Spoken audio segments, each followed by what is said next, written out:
నమస్కారం. కొన్ని గ్రంథాలు చదివినప్పుడు చాలా క్లిష్టంగా అనిపిస్తాయి కదా. వాటిని తేలికైన మాటల్లో అందరికీ అర్థమయ్యేలా విడమర్చి చెప్పే ప్రయత్నమే ఇది. ఈరోజు విశ్లేషణకు స్వాగతం.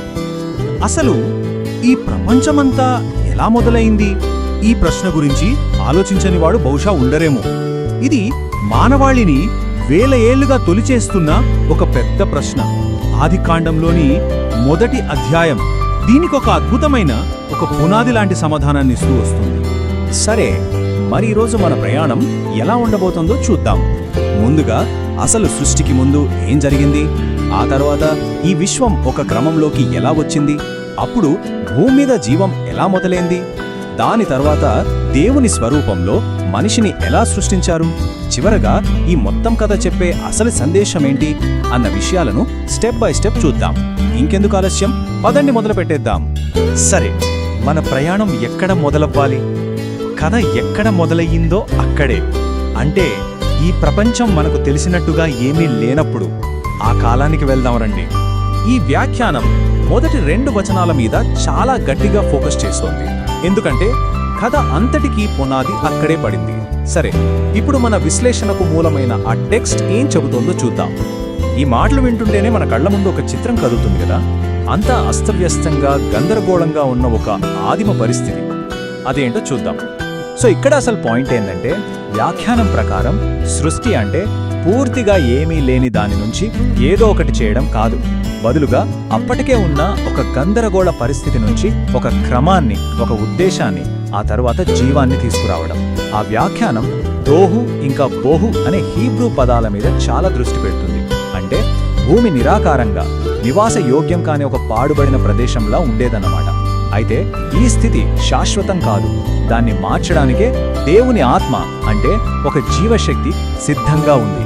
సరే, మరి ఆ గందరగోళం నుంచి ఒక ఆర్డర్ ఎలా వచ్చింది? ఒక క్రమబద్ధమైన విశ్వం ఎలా తయారైంది? అంతా దేవుని మొదటి ఆజ్ఞతో మొదలవుతుంది. Let's see. ఇక్కడ వ్యాఖ్యానం ఒక చాలా పవర్ఫుల్ పాయింట్ని హైలైట్ చేస్తోంది. దేవుడు సృష్టించడానికి ఏ పనిముట్లు వాడలేదు. కేవలం ఆయన మాట, వెలుడు కమ్మని అన్నారంతే. ఆ వాక్యే సృష్టికి శక్తి. ఆ ఒక్క మాటతోనే అంతా స్టార్ట్ అయింది. చూసారా, ఇక్కడే మనకు ఒక కీలకమైన థీమ్ కనిపిస్తుంది. వ్యాఖ్యానం ప్రకారం సృష్టి అనేది ఏదో యాక్సిడెంటల్గా జరిగింది కాదు. ఇది స్టెప్ బై స్టెప్, ఒక ఉద్దేశంతో, ఒక పద్ధతి ప్రకారం జరిగింది. గందరగోళం నుంచి ఒక క్రమాన్ని తీసుకురావడం, మంచిని స్థాపించడం, ఇదే ఇక్కడ కోర్ ఐడియా. సరే, ఇప్పుడు విశ్వానికి ఒక బేసిక్ స్ట్రక్చర్ వచ్చింది. వెలుగుంది, కాలముంది, కానీ అంత ఖాళీగా ఉంది. ఇప్పుడు దాన్ని జీవంతో నింపాలి కదా. కథనం ఇప్పుడు సరిగ్గా ఆయ పాయింట్ దగ్గరికి వెళ్తుంది. దేవుడి ఆజ్ఞతో నీళ్లలో, గాలిలో, నేల మీద ఎక్కడ చూసినా జీవం ఉప్పొంగింది. వ్యాఖ్యానం ప్రకారం ఇక్కడ మనం చూడాల్సింది జీవుల వైవిధ్యాన్ని, వాటి సమృద్ధిని. అదొక సెలబ్రేషన్ ఆఫ్ లైఫ్ అన్నమాట.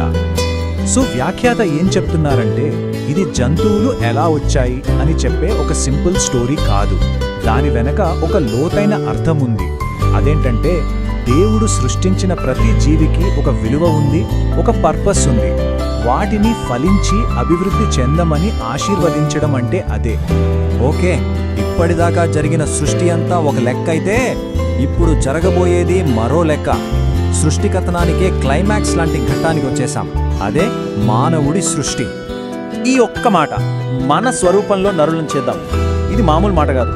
వేల ఏళ్లుగా తత్వవేత్తలు, పండితులు దీని గురించే చర్చిస్తున్నారు. అందుకే వ్యాఖ్యానం కూడా దీని మీద చాలా ఫోకస్ పెడుతుంది. దీని అర్థం ఏంటో లోతుగా చూద్దాం. సరే, దేవుని స్వరూపం అంటే దేవుడిలా కనిపిస్తామని అర్థమా? వ్యాఖ్యానం ప్రకారం అస్సలు కాదు. ఇది మన ఫిజికల్ అపీరెన్స్ గురించి కాదు. మరి దేని గురించి? మనకున్న ప్రత్యేకమైన కెపాసిటీస్ గురించి. అంటే ఆలోచించడం, మంచి చెడుల మధ్య తేడా తెలుసుకోవడం, సృష్టించడం, దేవునితో ఒక సంబంధాన్ని కలిగి ఉండగలగడం. సింపుల్గా చెప్పాలంటే, ఈ భూమి మీద దేవుని ప్రతినిధులుగా ఆయన పరిపాలనను రిప్రజెంట్ చేసే ఫంక్షన్ మనకి ఇవ్వబడింది. సో ఈ దేవుని స్వరూపం అనే కాన్సెప్ట్ మనకు ఒకవైపు గొప్ప గౌరవాన్ని ఇస్తే, మరోవైపు ఒక పెద్ద బాధ్యతను కూడా పెడుతుంది.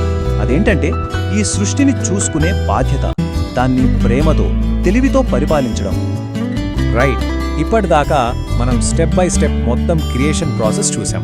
ఇప్పుడు కొంచెం జూమ్ అవుట్ చేసి ఈ మొత్తం కథ నుంచి వ్యాఖ్యానం ప్రకారం మనం నేర్చుకోవాల్సిన మెయిన్ పాయింట్స్ ఏంటో చూద్దాం.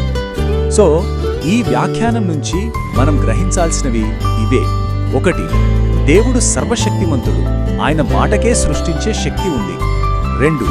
ఈ విశ్వమంతా ఒక పద్ధతి ప్రకారం ఒక మంచి ఉద్దేశంతో డిజైన్ చేయబడింది, ఇది యాదృచ్ఛికం కాదు. 3.